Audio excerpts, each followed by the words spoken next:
Good afternoon, ladies and gents. Welcome to Dublin Zoo and welcome to our Californian sea lion habitat.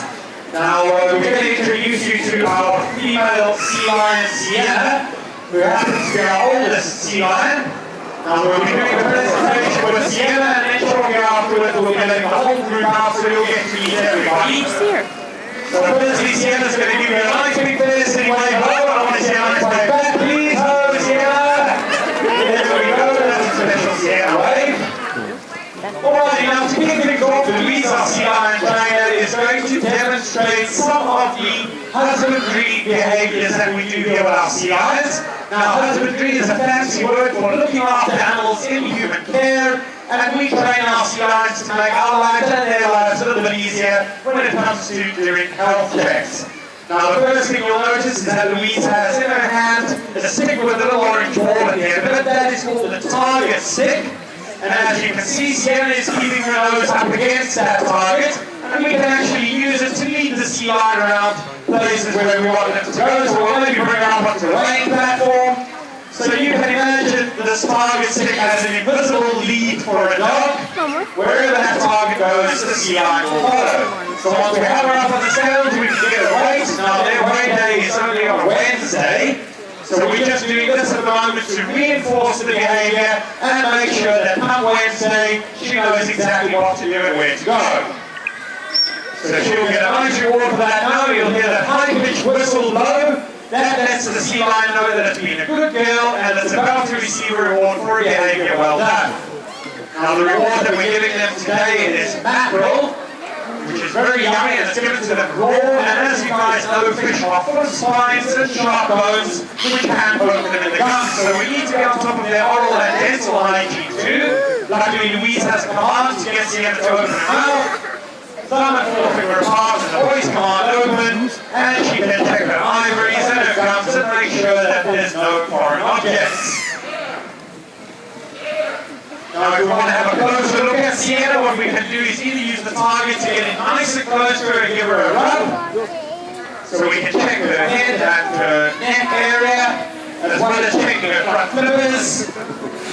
Looks like she's shaking hands with Sienna, but we're looking for any obvious signs of injury. And that all went fairly well. And if we want to have a closer look at the rest of her body, what Louise can do is lay her target down nice and flat, pull Sienna over to it.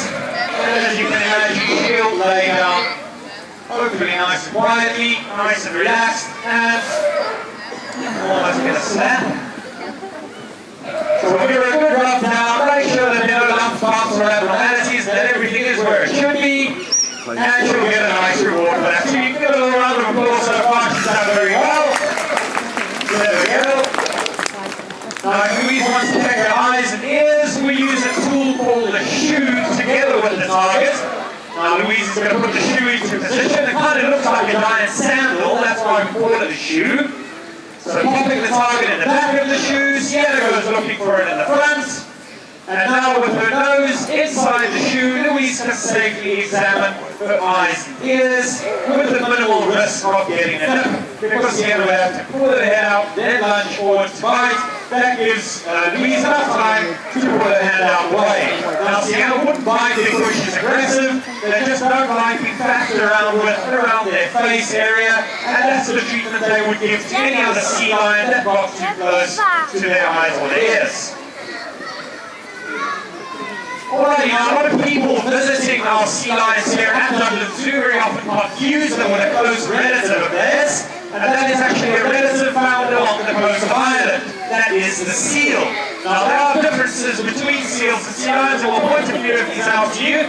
So we'll get Sienna off to that first island right out in front, and when she gets up there, I want you to have a look on either side of her head, behind each eye. You should notice a little bump. Send her off to the second island there, everyone on my left have a look. Two little lumps, one on either side of the head, those are earlobes, and they're obviously used for listening with.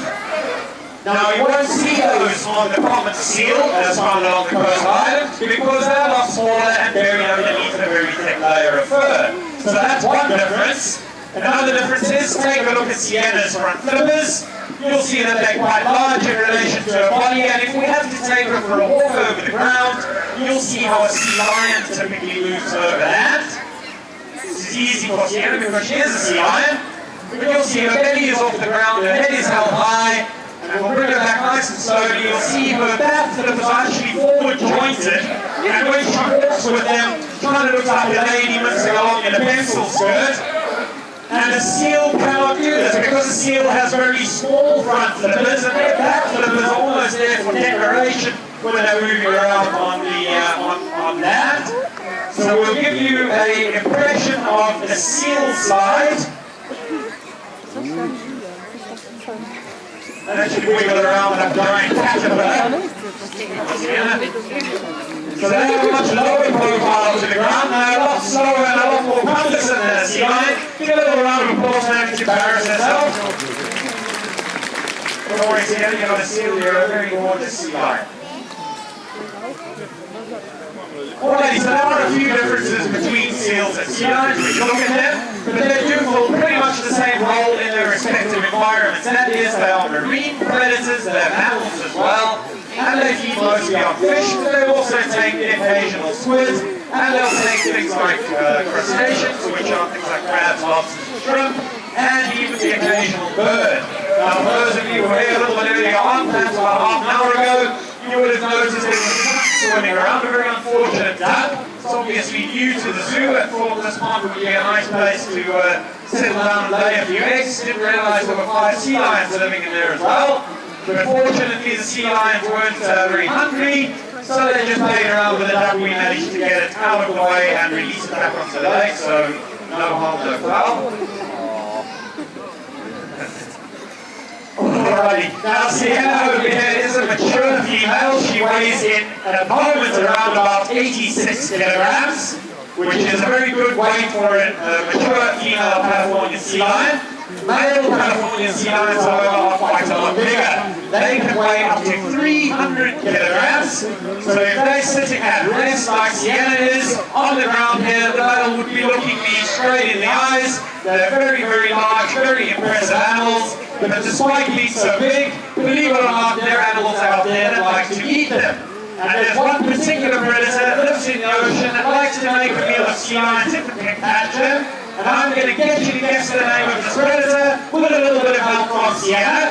So we're going to get her into the water and she's going to give you a clue. And if you know the name of this predator, shout out. Shout out with this. So give me your hand. What is it? Yes, it's a shark. Now, there's someone shout Walker, get a whale. That would also be correct. They also like to eat sea lions if they can catch them. But sea lions are not stupid. They do have ways of avoiding and escaping these predators. And one of the first ways that they try to avoid these predators is to do everything in numbers. The more eyes in the water, the more likely they are to spot the predator before it spots them. But if they do happen to be spotted by a predator and tailed by a predator, there are a number of behaviors that they'll use to try and escape from it. One of them is a behavior called porpoising. And basically that behavior does what it says on the box. The sea lion jumps in and out of the water like a porpoise. Now unfortunately we don't have a killer whale or a shark to release behind the sea lion to show you the full extent of the behavior, but we'll give you some idea.